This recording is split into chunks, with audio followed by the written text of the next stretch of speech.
So, eto na nga mga insan.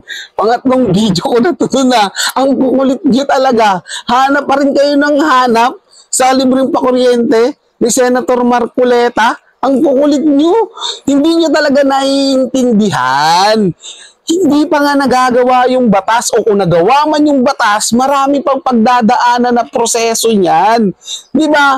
Hindi yan nalalayo doon sa nag-design ka ng magandang damit, kailangan mong paaprubahan muna sa supervisor mo, kailangan mo munang yung supervisor mo ilapit sa manager, kailangan ng manager dalhin dun sa may-ari para mabigyan ng pirma at maisa katuparan na yung design na ginawa niyan damit. Ganun din yan Senator Marcoleta.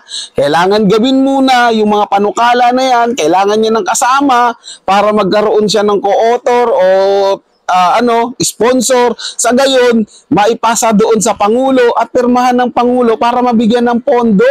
Kung hindi pirmahan ng Pangulo yon, di ba? Sisisihin nyo si Senator Marcoleta kahit ginawa naman niya yung part niya.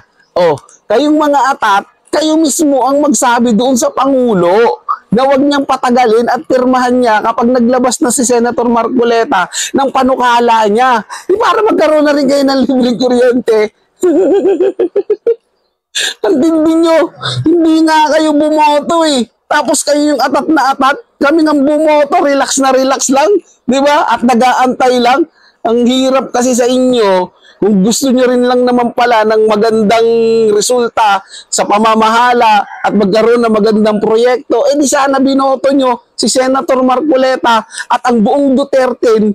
Di ba? Nang sa ganun, mabilis lang yung proseso, mabilis ma-aprobahan yan dahil marami silang magtutulong-tulong. Di sana hindi kayo naging atat na ganyan. Kaya matuto na kayo Sa susunod, alam nyo na, lahat ng kandidato ng Duterte, iboto nyo na para hindi na kayo maging atat na ganyan. At hindi!